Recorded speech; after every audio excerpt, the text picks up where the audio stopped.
Captain Jake Morrison stood on the bridge of the ESS Horizon, watching the massive space station grow larger through the viewport.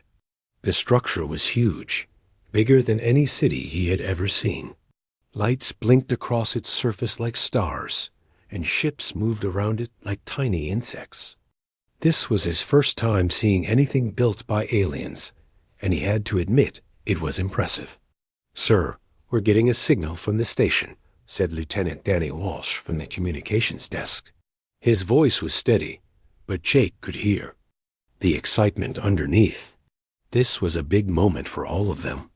"Put it through," Jake said, straightening his uniform. He had practiced this conversation 100 times, but his heart was still beating fast.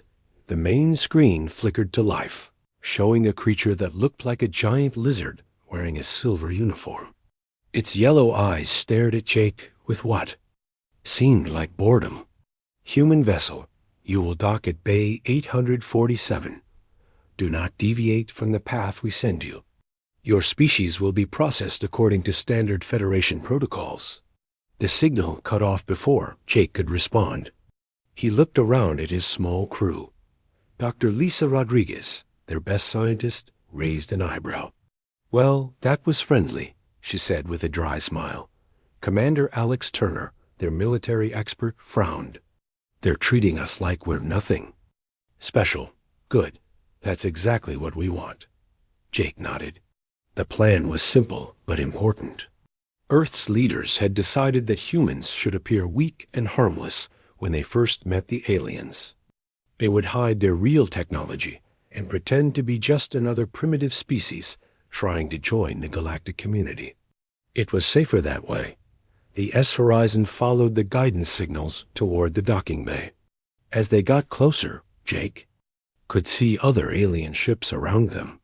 Most looked old and clunky, with simple designs and basic weapons. He was surprised. Earth's intelligence reports had suggested the Federation was highly advanced, but these ships looked like something humans had built 20 years ago. "Those energy signatures are really weak," Dr. Rodriguez said quietly, reading her instruments. "Their shields are barely stronger than what we use on our cargo ships." "Remember, we're supposed to be impressed," Alex whispered. "Act like you've never seen anything so amazing." The Horizon docked with a soft thud. Jake took a deep breath and looked at his reflection in the dark screen. He was 42 years old, with gray starting to show in his brown hair. He had been a Navy captain for 15 years before being chosen for this mission. His job was to make sure the aliens saw humans as friendly, but not threatening. The airlock opened with a hiss, and 3 aliens stepped through. The first was the same lizard-like creature they had spoken to, about 7 feet tall with green scales and nose, bright yellow eyes. Behind him came something that looked like a giant bug, clicking its mandibles as it studied the humans. The third alien was small and blue, with 4 arms and large black eyes. "I am Commander Vextel of the Zephyrian Defense Force," the lizard said in perfect English. "This is Hive Mind Unit 7 and Diplomat Aquos. We will escort you to the Council. Chambers for your species evaluation." Jake stepped forward and gave a slight bow. "Thank you, Commander. I'm Captain Morrison. This is Dr. Rodriguez and Commander Turner. We're honored to be here." Vextel's eyes narrowed slightly. "Yes, well, all new species say that. Follow me and try not to touch anything. Some of our technology might be too advanced for your understanding." As they walked through the station's corridors, Jake had to work hard not to smile. The walls were made of some kind of metal alloy that humans had stopped using years ago because it was too heavy and weak. The lighting system was inefficient, and the artificial gravity felt uneven. Everything around them was at least a generation behind what Earth could build, but Jake acted amazed. "Incredible," he said, looking up at the ceiling. "How do you generate artificial gravity this smoothly?" "Trade secret," Vextal said with obvious pride. "Your species will need to prove itself worthy before we share such advanced knowledge." Dr. Rodriguez played her part perfectly. She pulled out a simple scanner and pretended to be fascinated by readings that any human child could understand. "The energy efficiency here is remarkable," she lied smoothly. "We have nothing like this on Earth." The council chambers were enormous, with seats arranged in circles around a central platform. Hundreds of different alien species sat watching. As the humans were led to the center, Jake looked around at them all. There were creatures with tentacles, others covered in fur, some that looked like walking plants, and many more he couldn't even describe. But what struck him most was how they all looked at the humans. Their expressions showed boredom, mild curiosity, or outright dismissal. To them, humans were just another primitive species begging to join their club. Massive creature that looked like a cross between an elephant and an octopus spoke in a booming voice. "Humans of Earth, you have requested membership in the Galactic Federation. We have observed your species for several of your decades. You have barely achieved faster-than-light communication and have shown limited technological development." Jake stepped forward. "Yes, honored council members. We know we have much to learn. We hope to contribute what we can and grow under your guidance." Several aliens made sounds that might have been laughter. The elephant octopus continued. "Your species will be granted provisional membership in the lowest tier. You may engage in basic trade and cultural exchange. However, you are forbidden from participating in military operations or accessing advanced technologies until you prove your worth." "We understand and accept these terms gratefully," Jake said, bowing again. After the ceremony, the humans were given a tour of the station's public areas. Their guide was a friendly creature called Reef Doll, who looked like a walking fish with arms and legs. Unlike the others, he seemed genuinely interested in humans. "Don't mind the council's attitude," Reef Doll said as they walked through what looked like a shopping area. "They treat all new species the same way. My people, the Aquarians, were given similar restrictions when we joined 300 years ago." 300 years? Alex asked. "How long does it usually take to move up in the Federation?"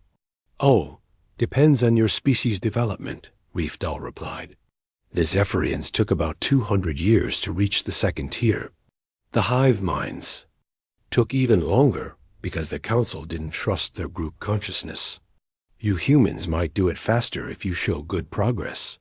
Dr. Rodriguez asked carefully, "What kind of progress do they look for?"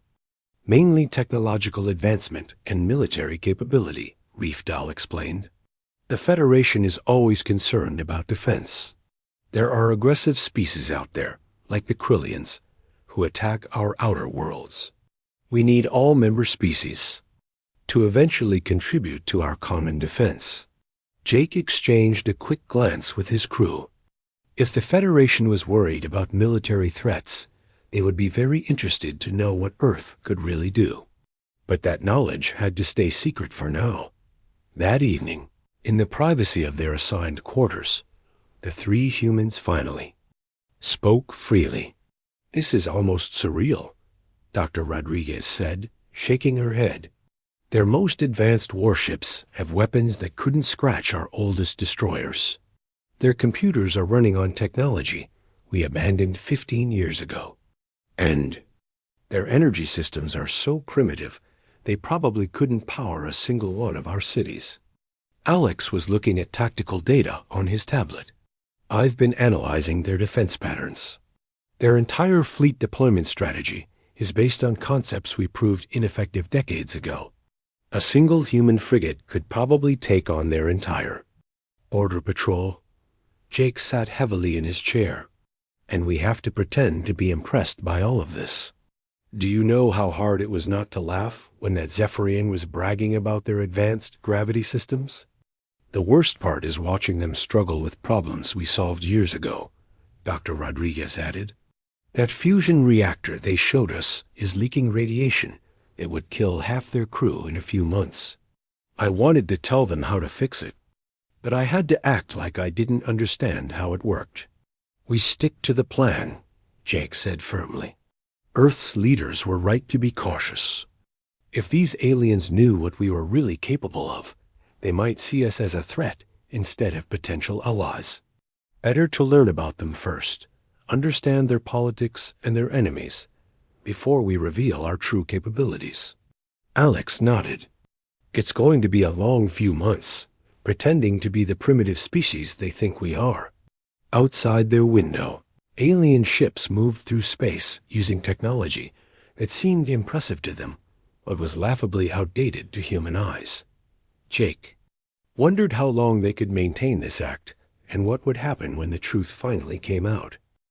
6 months had passed since humans joined the Galactic Federation, and Captain Jake Morrison was getting tired of pretending to be weak. Every day brought new challenges as he and his crew worked to maintain their cover while watching the Federation struggle with problems that Earth could solve in minutes. Out the call came during what should have been a routine supply run. Admiral Kate Phillips appeared on the communication screen, her face serious. She was one of Earth's top military leaders, a woman who had spent 30 years planning humanity's defenses. Her gray hair was pulled back in a tight bun, and her blue eyes showed the weight of command. "Jake, we have a situation," she said without greeting. "The Federation is under attack. Something called the Krillian Empire has been hitting their outer worlds for the past month. They're asking all member species to contribute ships and crews to the defense effort." Jake felt his stomach tighten. This was exactly what Earth's leaders had been worried about. "How bad is it, Admiral?" "Bad enough that the Federation Council is actually asking for help from species they usually ignore," Kate replied. "I'm bringing a small fleet to the Federation headquarters. We need to maintain our cover, but we also can't let innocent people die if we can help it." Dr. Lisa Rodriguez looked up from her research station. She had been studying Federation medical techniques, which were about as advanced as what Earth had been using 50 years ago. "What do we know about these Krillians?" "They're a warrior race," Kate explained. "About 8 feet tall, natural armor plating, and they love to fight. The Federation describes them as highly aggressive and technologically sophisticated. Based on Federation standards, that probably means they're using weapons we would consider antiques." Commander Alex Turner crossed his arms. He had been getting more frustrated with the deception each day. "So we're supposed to show up with our fake primitive ships and pretend to help?" "That's exactly what we're going to do," Kate said firmly. "Earth's government has decided that maintaining our cover is more important than showing our true strength. We'll send ships that look appropriately weak and do our best to help without revealing what we're really capable of." 2 weeks later, Jake found himself back at the Federation station, but this time the mood was completely different. Panic filled the corridors as aliens rushed back and forth, carrying supplies and shouting orders in dozens of different languages. The calm, arrogant atmosphere from his first visit was gone, replaced by genuine fear. Admiral Phillips had arrived with 12 human ships that looked like they had been built in someone's backyard. The hulls were painted in dull colors, the weapons looked simple, and the engines seemed barely powerful enough to move them through space. In reality, each ship was operating at less than 1% of its actual capability, with most systems completely shut down. "Remember," Phillips told her captains during their briefing, "we're supposed to be impressed by Federation technology and grateful for the chance to help. Our ships are the best Earth has to offer, but we know they're not much compared to what these advanced aliens can build." Captain Amy Foster, commanding the ESS Independence, shook her head. "This is harder than I thought it would be. Yesterday, a Federation engineer tried to help me improve my ship's efficiency. I had to pretend to be amazed when he showed me technology we stopped using 20 years ago." Lieutenant Danny Walsh, who had been transferred to one of the new ships, raised his hand. "What if we accidentally let something slip? Some of our crew members are having trouble remembering to act stupid all the time." That's why we're keeping crew rotations small and only using people who volunteered for this mission. Phillips replied, "Everyone here knows how important it is to maintain the deception. If anyone has doubts about their ability to keep up, they act, speak up now." Nobody spoke up, but Jake could see the strain on everyone's faces. It was one thing to pretend to be primitive when meeting new aliens. It was another thing entirely to watch civilization suffer when you had the power to help them easily. The briefing was interrupted when General Thicmer, the Zephyrian military commander, entered the room. He was even larger than the other Zephyrians. Jake had met, with darker scales and multiple scars across his face. His yellow eyes looked at the human officers with obvious disappointment. "So these are Earth's finest warriors," he said, his voice full of contempt. "Your ships are smaller than I expected, and your weapons appear to be basic kinetic projectiles. Are you certain these vessels represent your species' best military technology?" Admiral Phillips stood at attention. "Yes, General.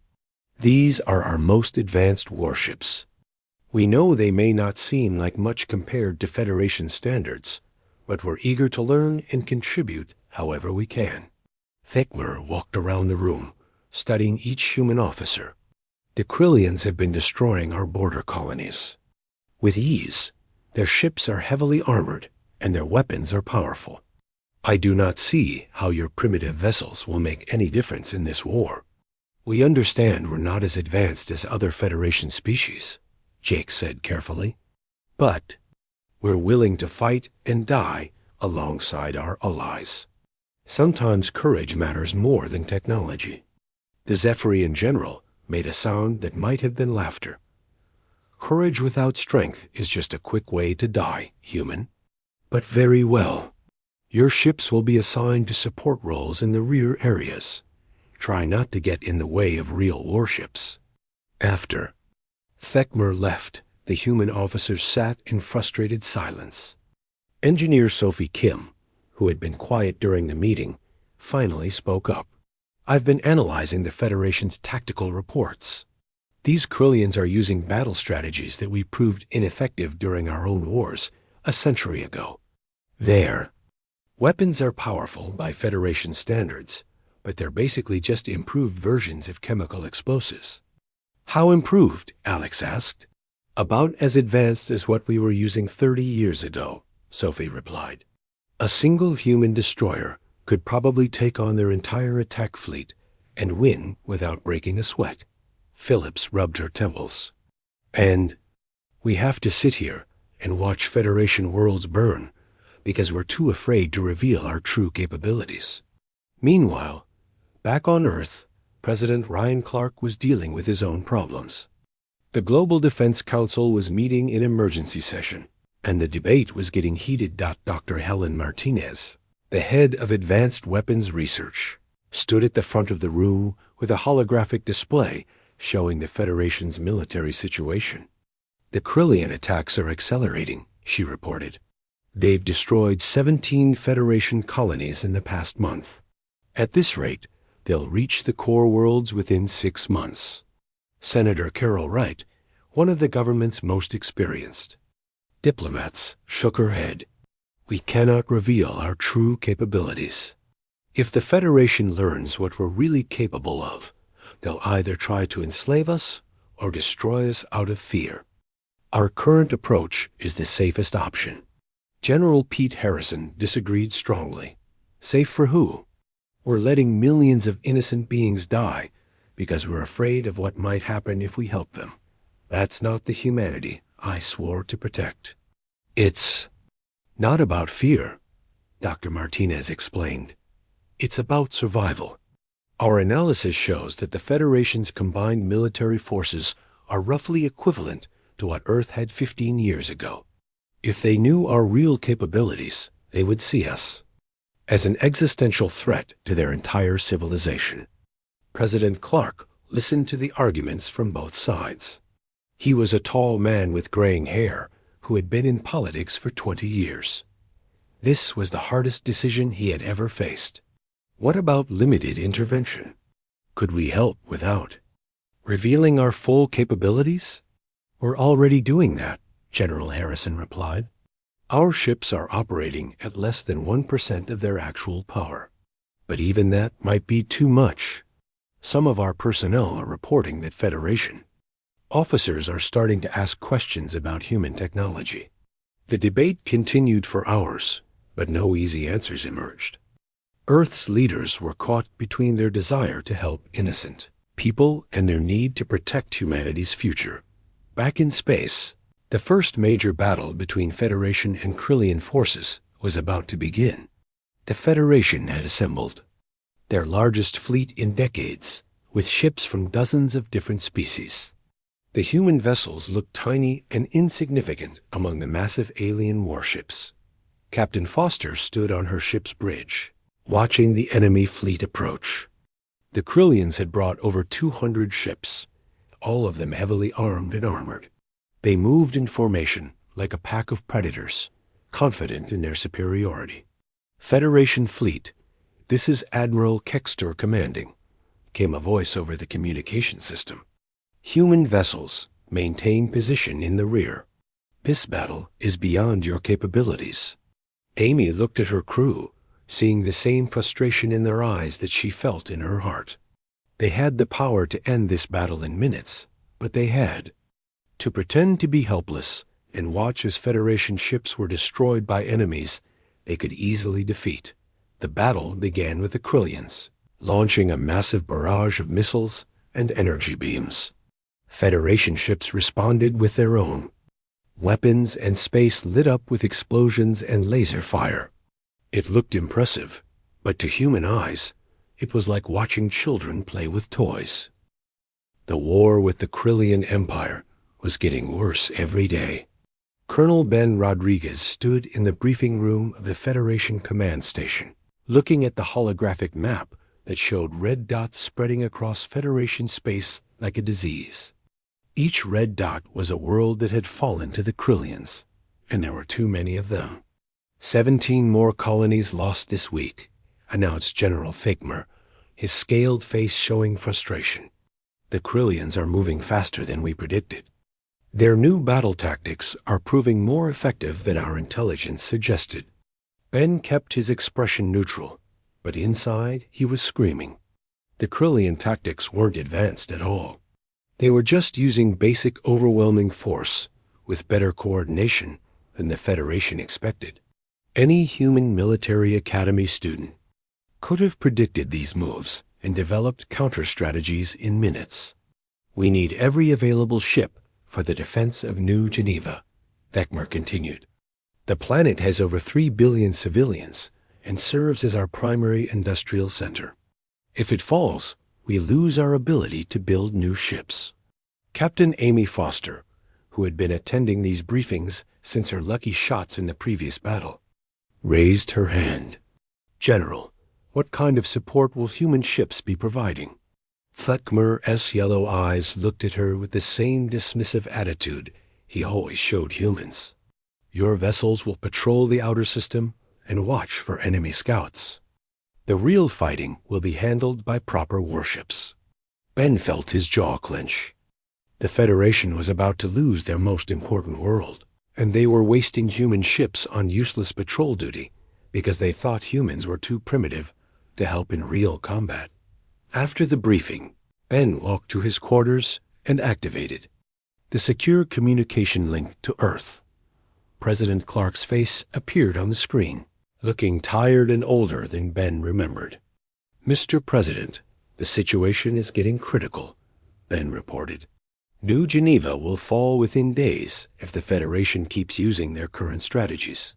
We could save millions of lives if we were allowed to intervene properly. Clark rubbed his eyes. Colonel, you know the decision. We maintain our cover no matter what. The long-term survival of humanity depends on it. Sir, with respect, we're watching genocide happen when we could stop it easily. How is that protecting humanity? Because if we reveal our true capabilities now, every species in the galaxy will unite against us, Clark replied firmly. They'll see us as a threat that needs to be eliminated. We can't save the Federation if we're all dead." The communication ended, leaving Ben alone with his frustration.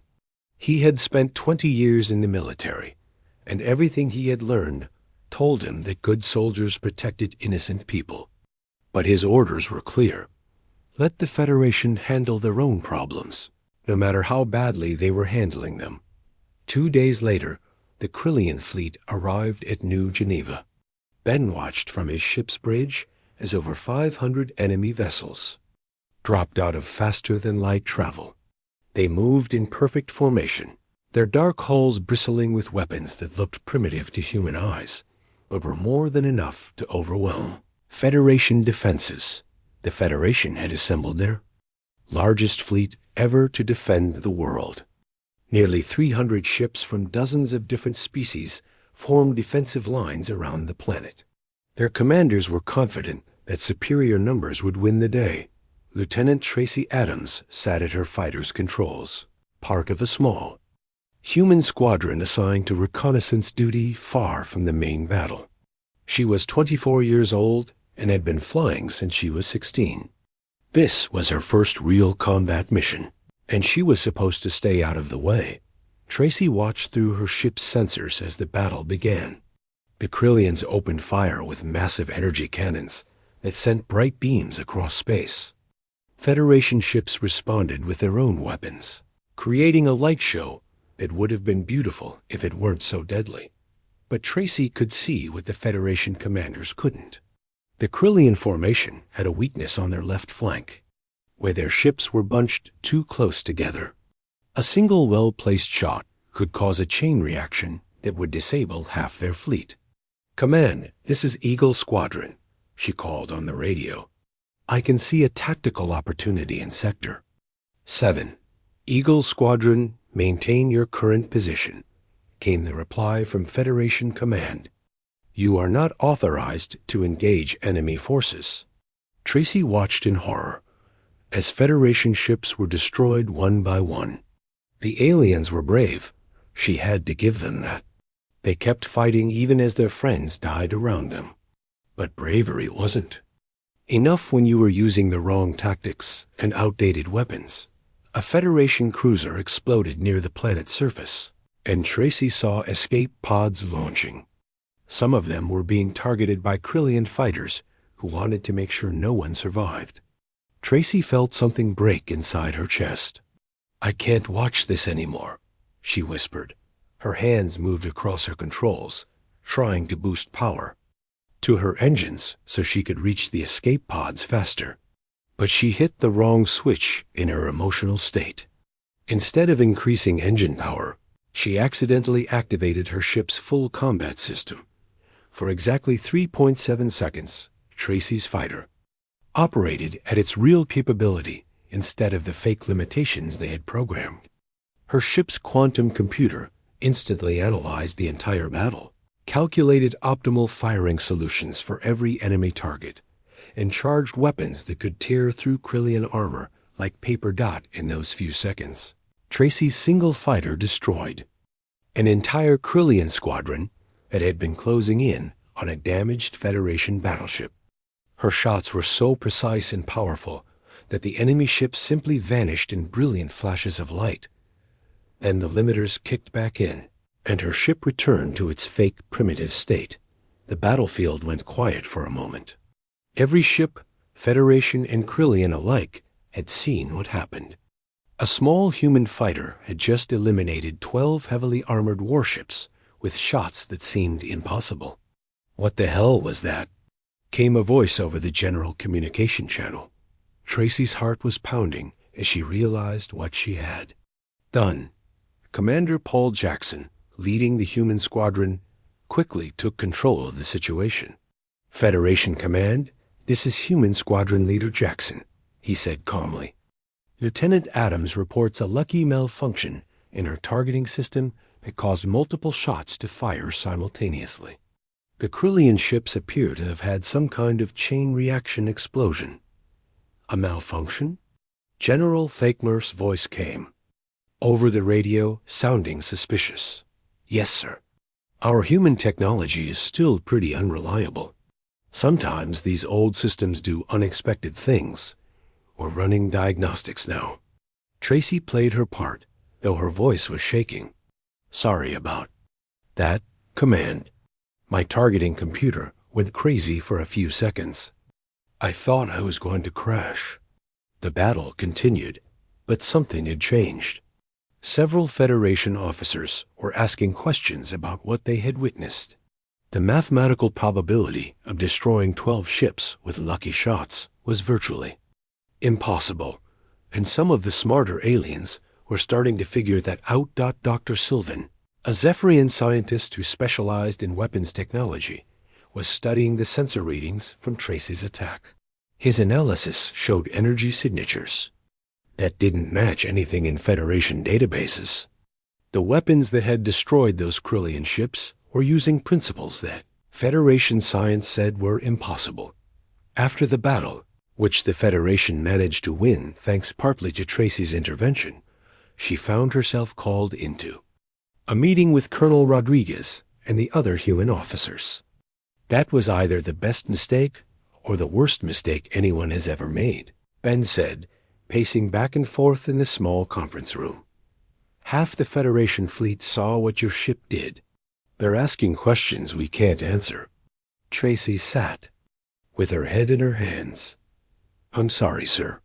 I just couldn't watch those people die when I knew I could help them. Captain Foster put a hand on Tracy's shoulder. None of us could. That's the problem with this whole mission. We're soldiers, not politicians. When we see innocent people in danger, our instincts tell us to help. Ben activated his communication link to Earth. Dr. Helen Martinez appeared on the screen, her face serious. Doctor, we have a problem, Ben reported. One of our pilots accidentally revealed some of our real capabilities during the battle. The Federation is asking questions. Martinez was quiet for a long moment. How bad is it? Bad enough that scientists are studying our weapon signatures. They're going to figure out that our technology is more advanced than we've been pretending. Can you contain it? We're trying, but I don't think we can keep this secret much longer. The smart ones are starting to put the pieces together. Dr. Martinez looked tired. I'll inform the President. In the meantime, stick to your cover story and hope for the best. The communication ended, leaving the human officers alone with their worries. They all knew that their careful deception was starting to fall apart. In his laboratory on the Federation station, Dr. Sylvan was working late into the night. The weapon signatures from the human fighter didn't make sense according to everything he knew about physics. The energy levels were impossible. The precision was beyond anything the Federation could achieve, and the destructive power suggested technology that was decades ahead of their best weapons. He ran the numbers again and again, but the conclusion was always the same. The alarm bells rang through every Federation station and ship in the galaxy.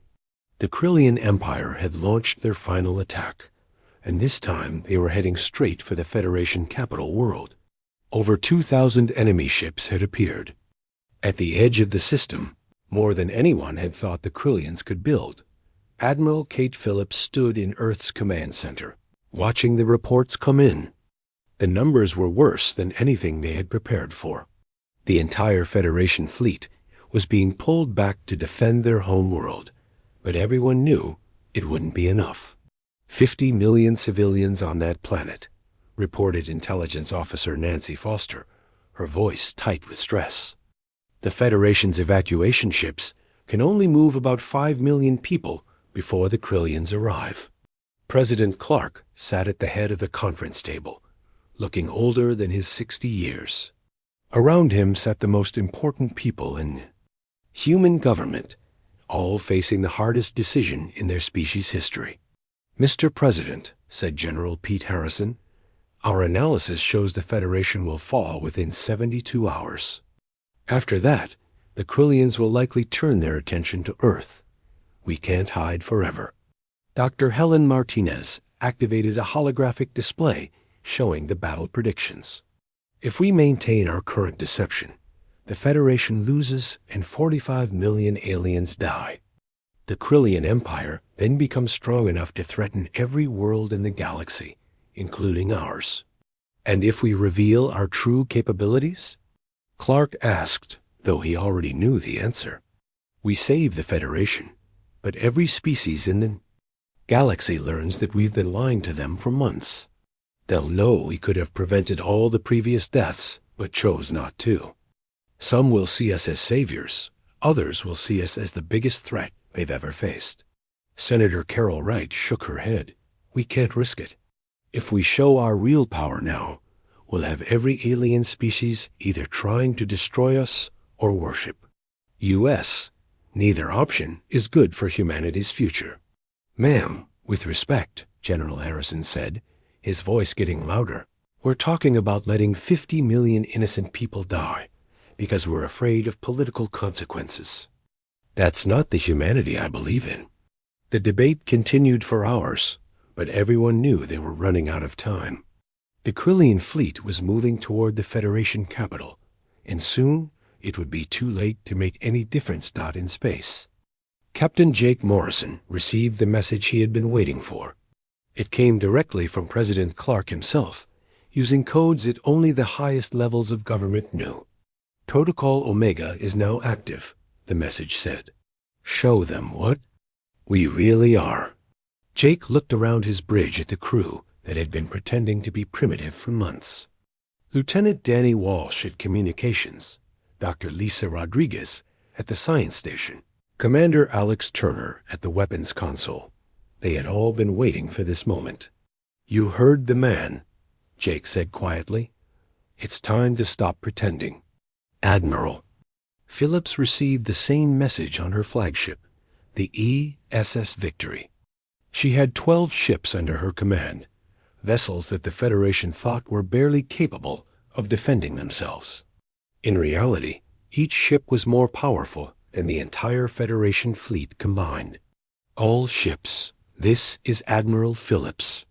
She said over the communication system, disengage all limiters. Full power authorization confirmed. Repeat, we are now cleared to show our true capabilities. Across the human fleet, things began to change. Ships that had looked old and weak suddenly came alive with energy.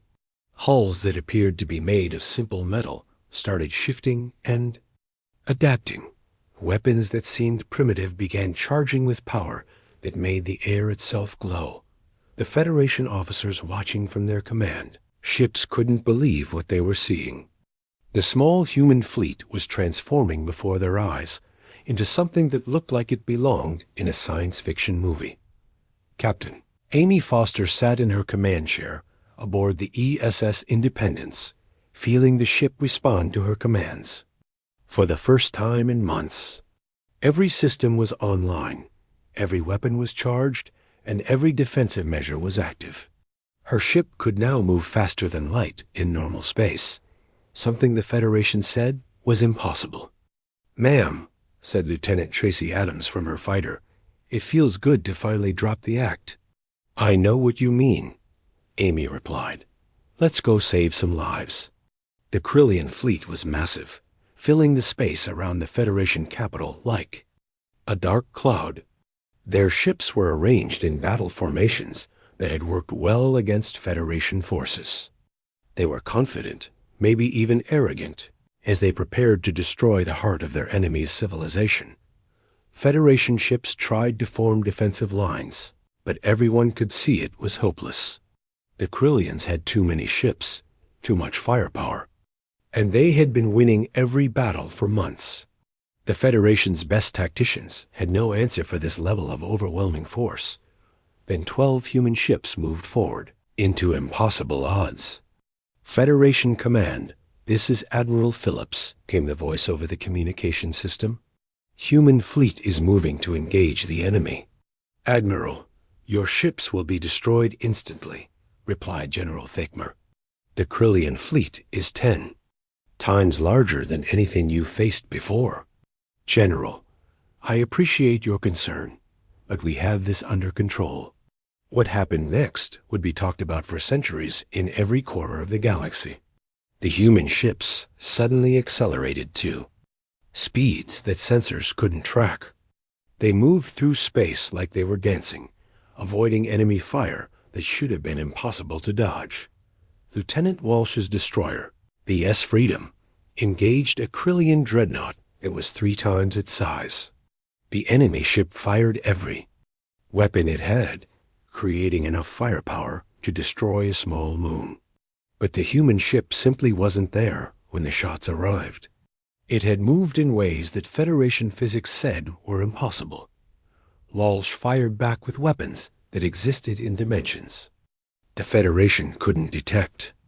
The massive Krillian dreadnought, which had destroyed dozens of Federation ships, was cut in half by a single shot that seemed to come from everywhere and nowhere.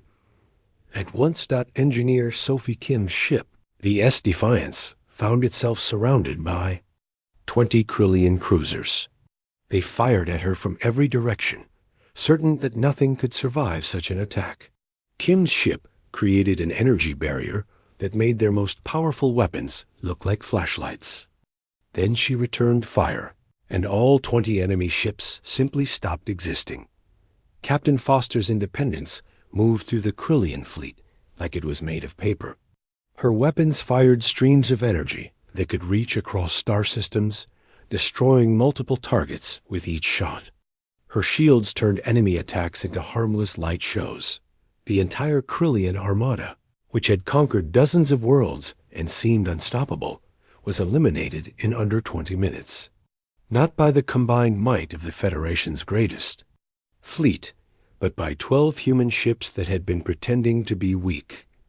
When the shooting stopped, space was filled with the wreckage of 2,000 Krillian vessels. Not a single human ship had been damaged. In fact, they had barely used any of their real power. They were still operating at only a small percentage of their true capabilities. The Federation fleet sat in stunned silence. Every alien crew member who had witnessed the battle was trying to understand what they had just seen. Their instruments told them it had happened, but their minds couldn't accept it. Captain Morrison opened a communication channel to the Federation command ship. His voice was calm and professional, as if he had just completed a routine patrol mission. Federation Command, this is Captain Morrison. The Krillian threat has been neutralized. All enemy vessels have been destroyed. No human casualties reported. There was a long silence before General Thakma responded. Captain, how did you do that? Jake took a deep breath. It was time for the truth. General, I regret that we were forced to deceive you, but Earth's leadership felt it was necessary for galactic stability. The vessels you witnessed today were operating at approximately 1% of their actual capabilities. We have been intentionally limiting ourselves since first contact. The communication channel filled with voices speaking in dozens of alien languages. Every species in the Federation was talking at once, trying to understand what this meant. Dr. Rodriguez activated her ship's science scanners and began broadcasting technical data that proved Jake's statement. Energy readings, weapon signatures, and defensive measurements that showed human technology was centuries ahead of anything the Federation possessed. This is impossible, came Dr. Sylvan's voice over the channel. According to our understanding of physics, what you just did cannot be done. Doctor, Lisa replied gently, perhaps your understanding of physics needs to be updated. Admiral Phillips spoke to the entire Federation fleet. We apologize for the deception, but we needed to understand your civilization before revealing our true nature. We have been studying your cultures, your values, and your potential for growth. We believe you are good people who deserve to live in peace. The revelation sent shockwaves through every Federation world. Some species were grateful that humans had saved them. Others were terrified of what humanity might do with such power. But everyone understood that the galaxy had just changed forever. The Federation council chambers had never been so quiet. Representatives from 847 different worlds sat in complete silence, staring at Captain Jake Morrison as he stood at the center of the Great Hall. The same chamber where humans had been dismissed, as primitive just months ago, now felt like the most important place in the galaxy. Council leader Vextar, the proud Zephyrian who had once looked down on humanity, spoke first.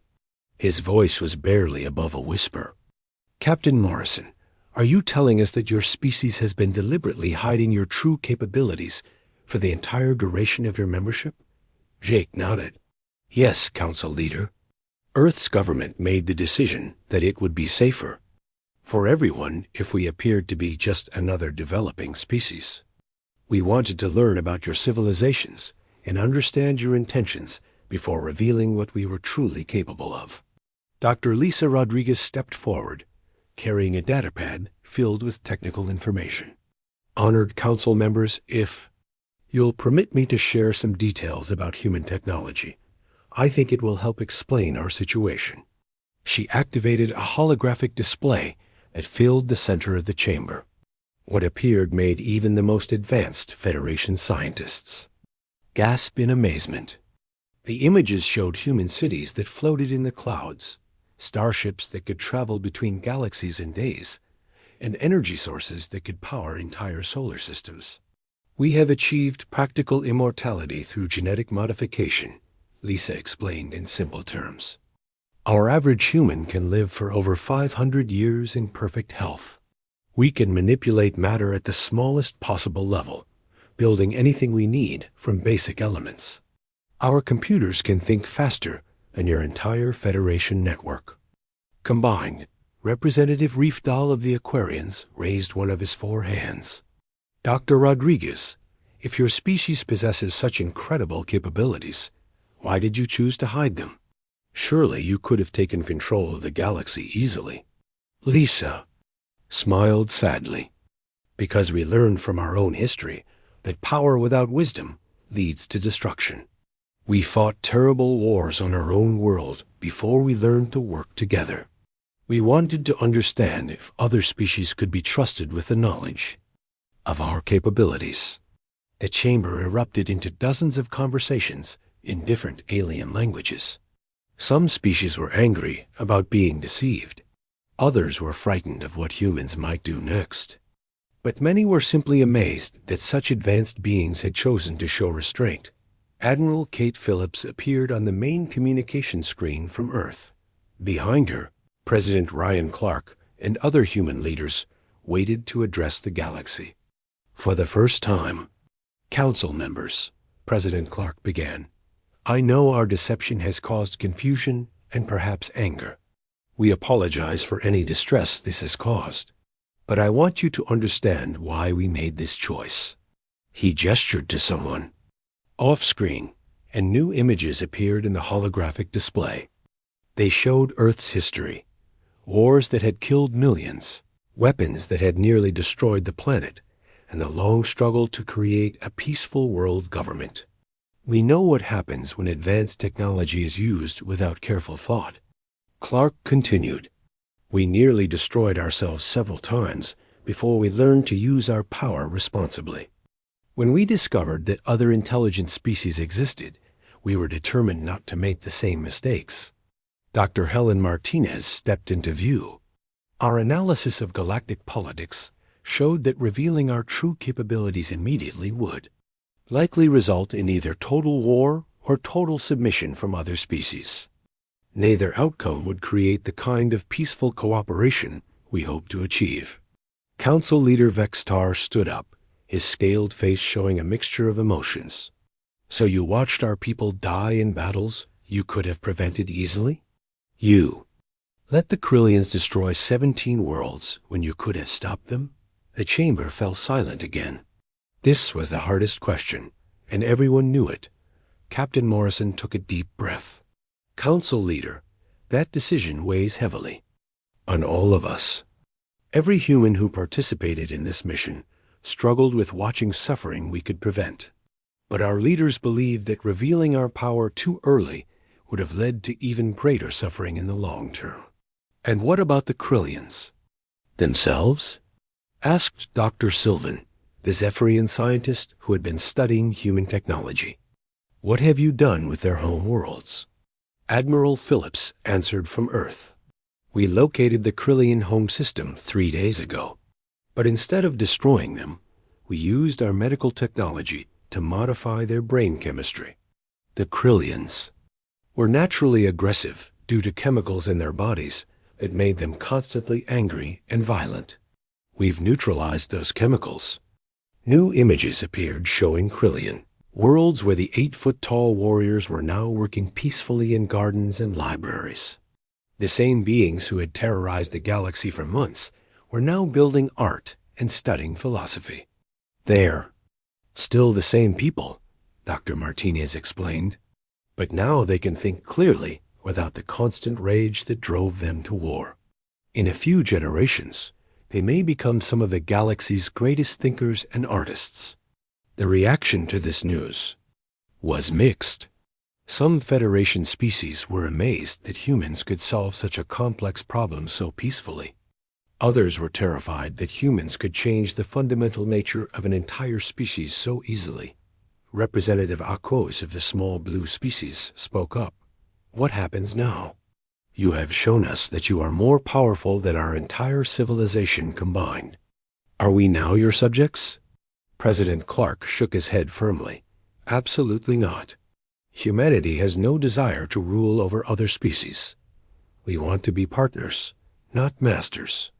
We're proposing a restructured federation where decisions are made by consensus, and where human technology is shared to benefit everyone.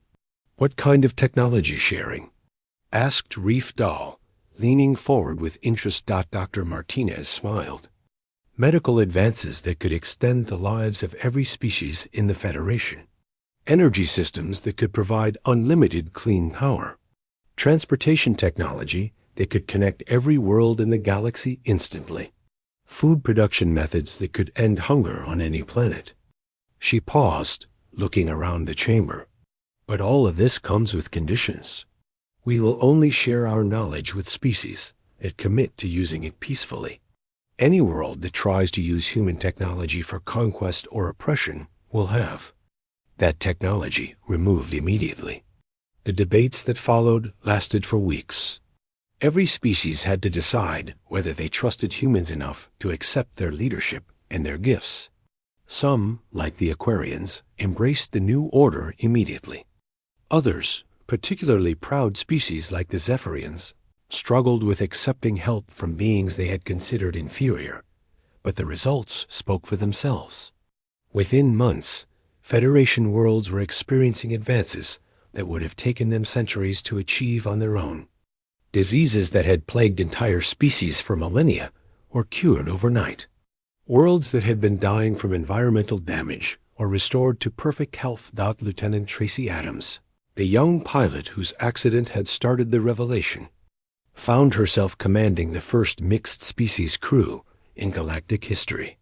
Her ship, now called the ESS Unity, had crew members from 12 different worlds working together using human technology.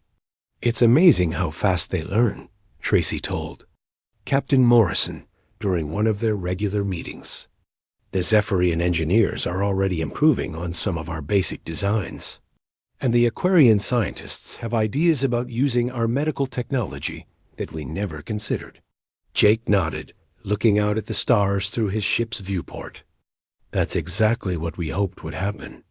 We're not just sharing our technology with them. We're learning from them too. The transformation wasn't without problems. Some species had difficulty accepting that humans had been so far ahead of them technologically.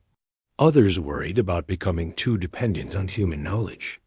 But slowly, a new kind of galactic civilization began to emerge. Dr. Martinez established research stations throughout Federation space where human and alien scientists worked side by side. The goal wasn't just to spread human technology, but to combine human advances with alien creativity to achieve things that neither could accomplish alone. On Earth, children from dozens of different species played together in schools that had been specially designed to accommodate their different needs. Human kids learned languages that were spoken through colors or chemical signals, while alien children discovered human art and music. Captain Morrison, now promoted to Fleet Admiral, stood on the observation deck of humanity's newest starship. The S-Infinity was 50 miles long and contained entire forests and lakes within its hull. But more importantly, it had been designed by teams that included the best minds from 20 different species. The ship could create new star systems. If needed, reshape planets to support life and travel to other galaxies in weeks instead of years. It represented everything that humans and aliens could achieve when they worked together. As Morrison watched Federation ships training alongside human vessels, he thought about how much had changed. Humanity had revealed their strength to save lives, but they had discovered that their true power lay not in their technology, but in their ability to inspire other species to reach beyond what they thought was possible.